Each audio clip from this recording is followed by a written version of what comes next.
Earlier this week, I had the opportunity of interviewing Brilyn Hollyhand, a political commentator, best-selling author of his book One Generation Away, and freshman here at Auburn University. From a young age, Brilyn has been involved in the political realm, with a focus on engaging with Gen Z, going to college campuses with his own tour, one conversation at a time.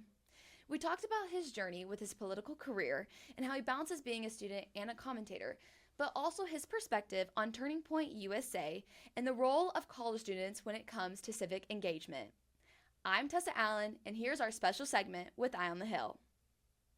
Hey everyone, I'm Tessa Allen, a political anchor with EETV, and today I'm here with Auburn student and political commentator Brilyn Hollyhand. How are you, Brilyn? I'm great. War Eagle. War Eagle. So I just wanted to start this whole interview off with just telling us about yourself. Who is Brilyn Hollyhand?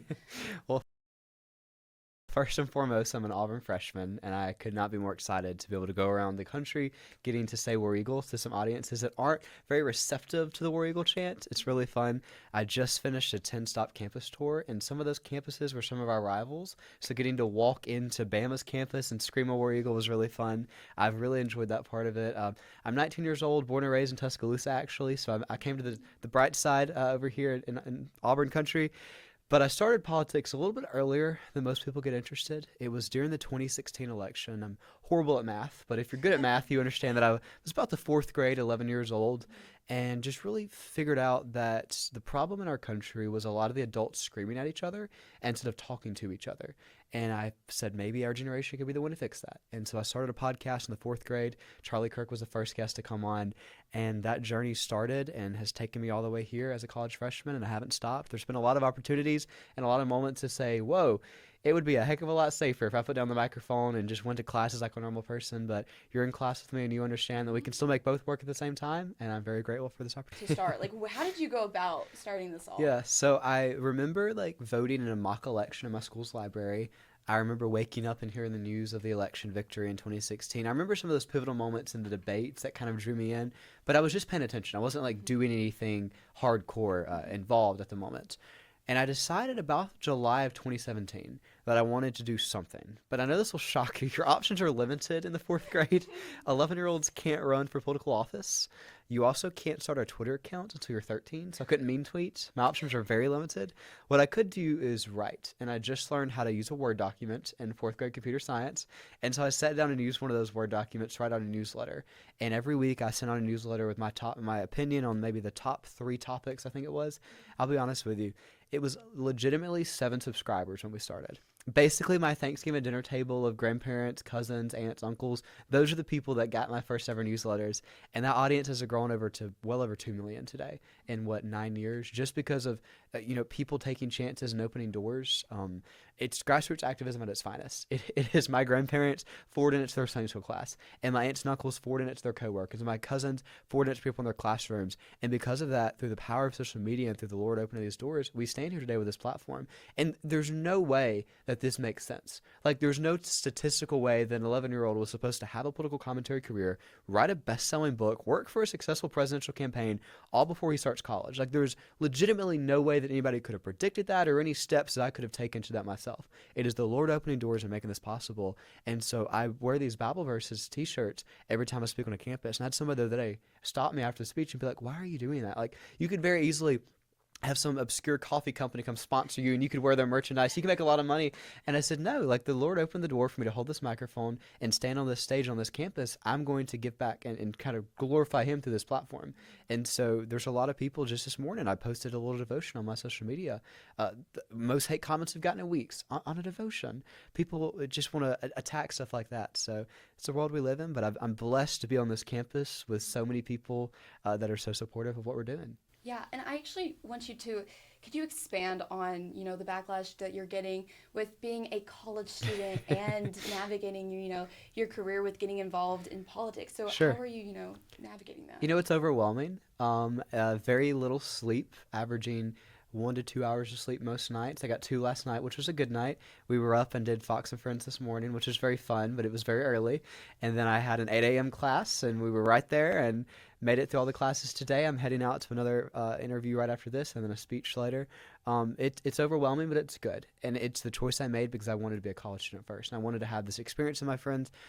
Charlie and I went back and forth a little bit about me coming to college. And he's like, it's a waste of time. It's a scam.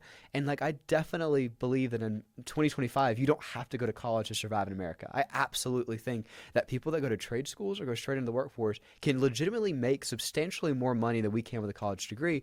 But here's my reasoning and my rationale that I convinced Charlie to. I started when I was in the 4th grade. I've spent half of my childhood with one foot in the adult world. And I wanted to have at least 4 more guaranteed years of hanging out with friends and kind of enjoying some resemblance of a childhood. So the hate that I'm getting for being here, I mean, just an example, I walked out of my apartment this morning, had one person roll their window down and say, F you, kill yourself. Had another person turn right over on the sidewalk and say, hey, I love what you're doing. Can I get a selfie? That's just a snapshot of, like, in my 5-minute walk to class, what we're seeing. And that's okay. Like, people are absolutely entitled to disagree with every single thing I say. That's completely fine. But I'm also entitled to continue to talk and to continue to use this platform that the Lord's given us. And I'm not stopping anytime soon. The death threats that I've gotten even today, that's the meeting I came from with security, just before this interview, is insane. And the fact that you can't sit and actually express an opinion, we're not saying anything crazy. Everything that we're saying from behind a microphone is common sense. Maybe saying that we need to get back to traditional values is annoying people so much that they want to come and kill me on campus is an insane thought, but it's something that they're attempting to silence us. And they want me to say, oh, I'm going to put down the microphone. Oh, I saw what happened to Charlie. Why would I go back to campuses? And I'll be honest with you, for a moment, what you're hitting on of some of this criticism, I sat and said, yeah, I might pause. I might put the microphone down. I might take a break from speaking publicly. It's so dangerous. It would be a heck of a lot safer. My homework would probably get done a lot faster if I just stopped traveling, put the microphone down, and walked to class like a normal student. But that's not what we've been called to do. And I think the story of Queen Esther, of how in the Bible she was put in her place for such a time as this to save her kingdom, there's no other way that you can explain what we're doing right now in this country. It's such a dark period than other for such a time as this. Yeah, so I wanted to come back to that please. college conversation that we're having, but you've been mentioning Charlie Kirk, and I have seen that on your podcast, in your journey, you have interviewed people like Sean Hannity, Senator Ted Cruz, and Charlie himself. So has Charlie been the one who's impacted you the most out of all of them? Yeah, absolutely. So I started that podcast in the 4th grade, and I'll be honest with you, majority of the people we reached out to did not want to come on the podcast. I mean, we're talking local city council members, the mayor, the local dog catcher. Like, nobody would come on the Brilyn Hollyhand show because, like, who would spend time with an 11-year-old? They had no reason to do it. And Charlie certainly didn't have to. He was on Fox every other hour. Like, he absolutely did not need the push from the 7 people in my audience to help him in his career. But I DM'd him. He was coming to speak at the campus in town. And I was just like, hey, man, can I get 10 minutes of your time? I mean, within minutes, he responded, said, I'll give you 30. And, like, I'm looking at the DMs I'm getting, and I don't know how I would keep up with responding. And, like, he did. Like, he genuinely took the time to reach out to the next generation. And I remember asking him when we wrapped and we're walking out of the interview, I said, like, why did you do this? Like, his team was upset. He was late to his speech, but, like, he took the time to give me 30 minutes of a conversation. He said, Brilyn, I stand behind a microphone every day and beg the next generation to get involved. And here's a young person willingly getting involved. Why would I close the door in your face? And he could have done the interview and was extremely gracious, and I never would have heard from him again, and that would have been completely fine. He didn't do that. He gave me a cell number. We stayed friends for, I guess, over 8 years, and he made the intentional effort to continue to come back on the show, to continue to pour back into me, and even just 2 months ago today, the very last conversation we had, you know, the morning that everything happened in Utah, he had seen me on Fox and was offering some feedback and was like, hey, you did really good talking about tariffs. I loved this point. You need to hit on this more. This is a really good effort. And, like, he didn't have to do that. He was on the way to give a campus speech. He probably had a million things on his to-do list, but he took the time to stop and pour into the next generation. And that's the guy he was. Also, a lot of people in politics could have viewed me as competition. He could have been like, oh, here's another young person on TV. I don't need to support him or have any contact with him. But he was, like, literally trying to help me, offering me feedback. I came to English class, and then I guess a few minutes after walking in English, heard the terrible news that has completely changed the last 2 months of my life. And every single day that we wake up, and every single day that my team flags a death threat, or every single day that a campus gives us some pushback for coming and speaking, I just think we're doing this for Charlie. There is no other way that we'd be stepping foot on this campus if it wasn't to continue his legacy. And that's what we're doing. And I'll be honest, the very first turning point speech I gave this time last year before the election, one student showed up. It was me and one student. We booked an entire lecture hall, and it was super intimate. But after this assassination, after this tragedy that is still gut-wrenching, we've seen so much energy and support on these campuses. Every single stop has had an overflow room. Every single stop has been packed to the rafters of young people just genuinely interested in how they can get involved. And I've been blown away by that. So how does it feel going with your tour of one conversation at a time to all these different campuses? How does that feel to see the room just filled with students, but also the Turning Point event that happened here at Auburn last week? So how did it feel for you as, a student, as, someone who's trying to reach out? It's so cool and it's so heartwarming. And it was really hard during the election last year to go to these campuses. And I mean, we weren't having people come to events. We would just be walking up and on concourses, begging them to register to vote, begging them to take the time to go vote. And a lot of the people we talked to genuinely just had no interest in playing part in politics. You'd ask them why, and they would say, oh, well, it's my parents' and grandparents' responsibility. I have no effect in who the next president is. And I said, actually, you do. You're over 18 years old. You definitely have a say, and there's a polling location right here on your campus. You should go vote.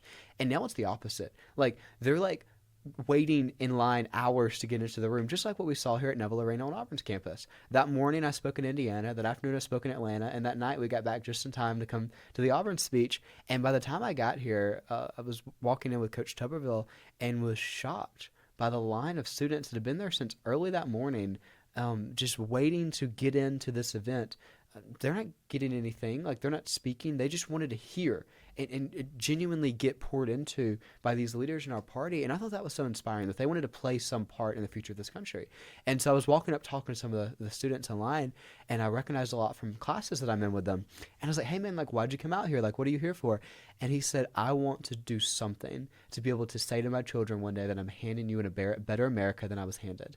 And I think that's so uplifting. Like, Auburn students wanted to play a part in giving back. We saw that right here. The arena was packed. It blew away every expectation I had. I was so impressed by my fellow Auburn students. And it was really cool to get to go back and talk with some people at Turning Point and talk with some people in the administration and be like, hey, look at Auburn. They showed out, and we got to have a War Eagle chant, and the commander-in-chief got to call in, which is super cool. So I think that it wasn't only just a good look on Auburn, but it was a good look for the country to see how many patriots we have right here on this campus. Right. And with all the college students, getting involved, how do you think politics takes part in college students? Where should they stand in political engagement? Yeah. What do you think what that role is? So I was just tabling on the Haley Concourse a few minutes ago before I came in here with the Turning Point chapter here. There are absolutely ways to plug in as a student here. There are ways through the College Republican chapters. There's ways through Turning Point USA's chapter here. There's ways for people that disagree with us on the left have chapters as well, and I absolutely encourage them to join those as well, because that's the point of this. Civil discourse, free thinking, isn't that the entire idea of a college campus? Except, two young babies don't have a father to tuck them in tonight because their dad was brave enough to go to a college campus and say things that you're supposed to be able to say at a place of free expression, and he was killed for it. So the response to that should be us doing more of that, us having more conversations. I didn't name the one conversation at a time torn accident. It was intentional. We're going to these campuses one conversation at a time, and the students here absolutely have the opportunity to do just that. By plugging in, by having the opportunity to talk to each other in these chapters and debate with other chapters. That should be what's happening all across this country. And the fact that it hasn't is why we got to this point. One of the last things that Charlie said in one of his speeches, and I was just writing an article about this yesterday, is that the day that civil discourse dies, America goes to a civil war. We're on the brink of that. We had the first political assassination in American soil since 1960s. Here we are in 2025. I thought we said goodbye to that. I thought the last one was with Bobby Kennedy. We've matured. We've moved on. And here we are in America having this happen once again. Who can be the people to push back against that? College students. Why should they get involved? Well, think about it. We're in this era of life where you're paying for gas for the first time. You're buying groceries for the first time. You're paying rent for the first time. You're about to start a family and buy your first home in a few short years. This pivotal era of life is so important on what the economy is at the moment. It's not something that just matters for your parents or grandparents. If you have student loan debt, it matters right now. And this should be a point where you're starting to plan, especially as an upperclassman, what the future looks like and how you're going to start that family and hopefully, what happens in this community, or maybe you move outside of Auburn. The economy absolutely matters, and young people that say, I'll address that when I graduate, are stupid because they're not looking at the fact of, maybe we start voting in advance for maybe the policies are good for the economy once we graduate. This is the time to start planning, and this is the time to prepare for that. And that's the whole point of college, right? To prepare for your future. I think voting is the best way to prepare for that.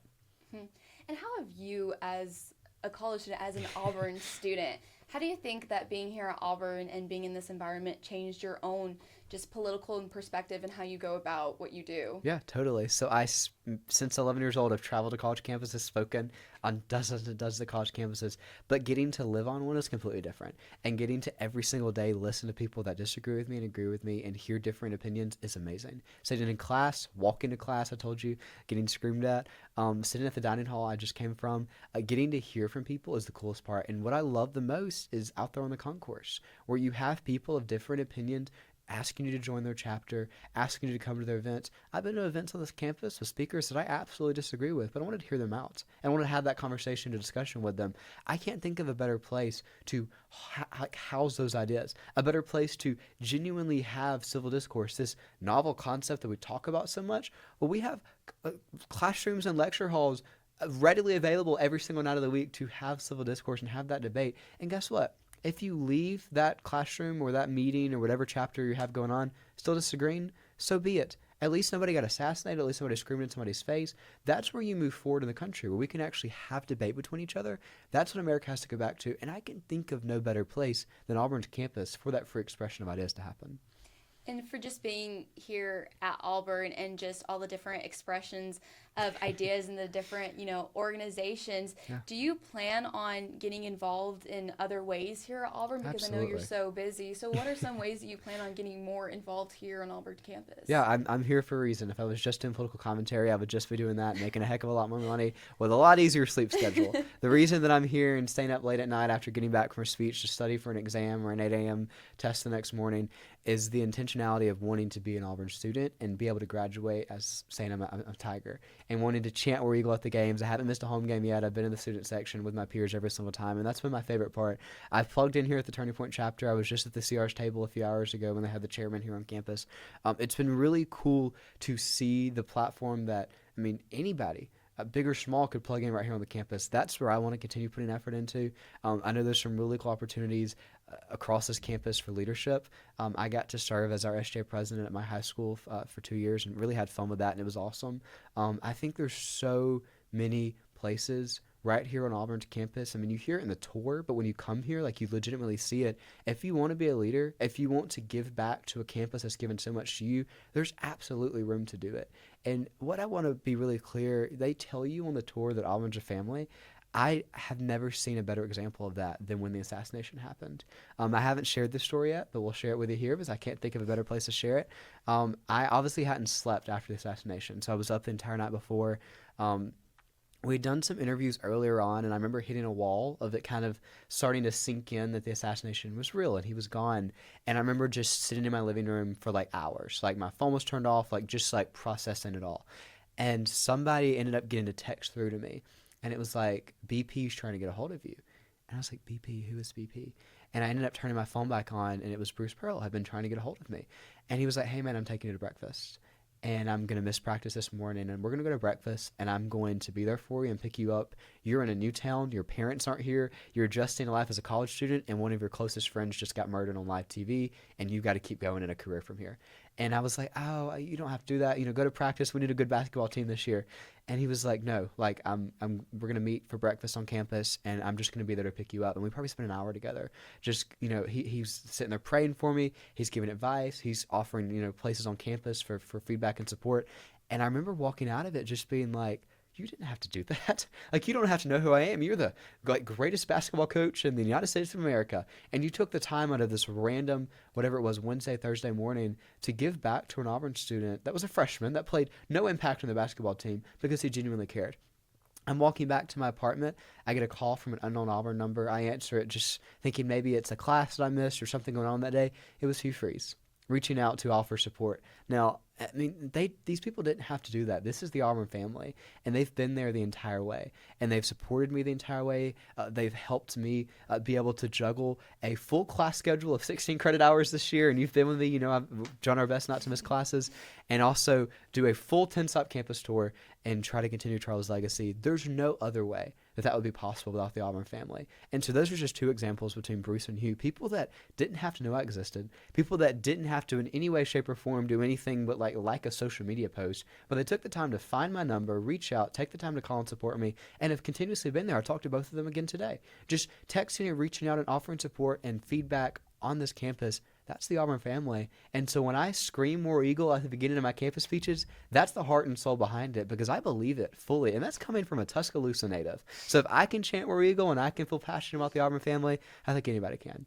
Right, and it's just so crazy to think that, you're from Tuscaloosa and you're just like, now you're here being an Auburn fan, but that really is what most students probably come here Absolutely. Because my kids will be here too. So, right. Yes. As an out-of-state student, I saw that this is where a family is. Absolutely. And that's what really, pulled me, and I bet a bunch of other students as well. And just for college students, what just advice for navigating, their careers and finding their purpose? What do you have? Do you have any advice for that? Yeah, absolutely. Every single person has a platform, big or small. It might not be immediately running for office. It might not be starting a podcast. It might not even be making a social media post. It might just be having a conversation with somebody next to you in class or at the dining hall or on your way to class. Having small conversations, regardless of what you're interested in, it doesn't have to be politics. It can be agriculture. Whatever you feel really passionate about and want to have conversations about, start those conversations. Yeah, of course they're awkward at first. We were growing up in this day and age where it was made super easy to talk through a screen, but extremely hard to talk to somebody face to face. And that's why we're in the position where we can shoot people that disagree with us, but we can't have conversations with them in person. And I think that we as students on this campus can be the ones to break that narrative. And every single person can do that. I mean, I'm a history nerd, you know that. Despite the white powdered wigs that our founding fathers wore, they were not old white guys. Alexander Hamilton was 21 years old. James Monroe was 19 years old. The day that they signed the Declaration of Independence. These were teenagers. These guys were our age. I'm not asking Auburn students to go declare war on Great Britain, to start their nation, to sign their death warrant and send it overseas to King George. I'm simply asking them to have hard conversations. I'm simply asking them to look at their fellow Auburn Tiger and have a conversation with them. And again, if you disagree, so be it. At least you had a hard conversation. Unfortunately, our generation was raised by our parents to believe that politics and faith were taboo topics. They were topics that you can't talk about at the dinner table. They're topics that you can't talk about out in public. Therefore, when we have a disagreement with each other about politics or faith, we don't know how to express that. We immediately go to screaming in somebody's face for an assassination. We don't know how to actually look somebody in the eye and say, I disagree with you on X, Y, and Z. Let's find common ground. Because I can promise you, if I walk out this door right now and walk down the Haley Concourse, I will find somebody I disagree with, but at the same time, I will find somebody I have common ground with. Every single Auburn student has the opportunity and the resources in front of them for the 4+ years they're here on this campus to do just that. Well, thank you so much, Brilyn, for being with us today. It has been, we know you've been so busy, and you're going to go out and do even more interviews. But thank you so much for taking your time to be here. But before we end, I just wanted to ask, do you have any fun facts about yourself that the Auburn students can just know that just isn't in any of the political realm? Just a little good question. fun fact so that we can know who Brilyn is behind the scenes. I can give you that. So I'm obsessed with country music. I listen to country music all day, every day, but not this modern woke pop crap that we got going on. It's all classic country. I'm obsessed with George Strait. I've been to a bunch of his concerts. I'm going to another one for my Christmas present this year at Clemson. I love Merle Haggard and Waylon Jennings. My senior trip was to Nashville to go around a bunch of different country museums. I collect vinyls and records in my apartment. If I'm not studying on campus or speaking in some random place across this country, you can find me at the driving range, or you can find me at an antique store. I love to golf, and I love to look for little antiques. And if you look behind me on TV, I've got an Auburn basketball right over my left shoulder that's signed by the Final Four team. But on my right is a bunch of antiques that I found here in Auburn's community. And to little artifacts and stuff like that we love to display because, again, I'm a history nerd at heart. And so finding little trinkets of artifacts to be able to talk about Auburn are really cool. And then, of course, I've got a golf ball right next to my head because golf is my passion. And I used to play 3 times a week. I have not played in months because I barely have time to breathe. And so if I'm not speaking, I'm studying. And if I'm not studying, I'm here doing an interview. So maybe over break we'll golf soon. We'll see. I hope you get to golf soon. I really hope so. But I love George Strait. He's awesome. He's amazing. Well, thank you so much, Brilyn. We were so glad to have you. Thank you so much. I appreciate it. War Eagle. War Eagle.